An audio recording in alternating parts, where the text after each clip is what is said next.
নমস্কার বন্ধুরা, আজকে আমরা জানব স্টেপ আপ এসআইপি ব্যাপারে। যদি আপনি স্টেপ আপ এসআইপি করতে পারেন, অর্থাৎ আপনার এসআইপি অ্যামাউন্ট যদি 5,000 টাকা করে হয় এবং প্রত্যেক বছর যদি 5% করে বাড়ান, অর্থাৎ প্রথম বছর পর 5,500 এইভাবে যদি টুকটুক করে বাড়াতে পারেন, তাহলে আপনার গোলটা খুব সহজেই তাড়াতাড়ির মধ্যে অ্যাচিভ হবে। যেমন 1 কোটি টাকা বানাতে চাইলে 12% ইন্টারেস্টে আপনার 25.5 বছর লাগবে।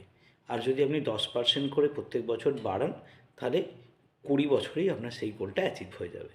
আপনার গোল যদি 10 কোটি টাকা থাকে, তাহলে 12% ইন্টারেস্টে নর্মাল এসআইপিতে আপনার 44 বছর 3 মাস লাগবে।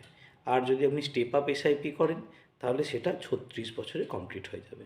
সেই রকম যদি 5 কোটি টাকার আপনার কর্পাস দরকার হয়, তাহলে 39 বছর লাগে। যদি নর্মাল এসআইপি করেন, ফিক্সড এসআইপি, অর্থাৎ প্রত্যেক মাসে 5,000 করে, আর যদি সেটাকে আপনি প্রত্যেক বছর 10% করে বাড়ান, তাহলে সেই ক্ষেত্রে আপনার 30 বছর 8 মাসেই এই গোল অ্যাচিভ হয়ে যাবে। তাই চেষ্টা করবেন নর্মাল এসআইপি না, স্টেপ আপ এসআইপি করতে।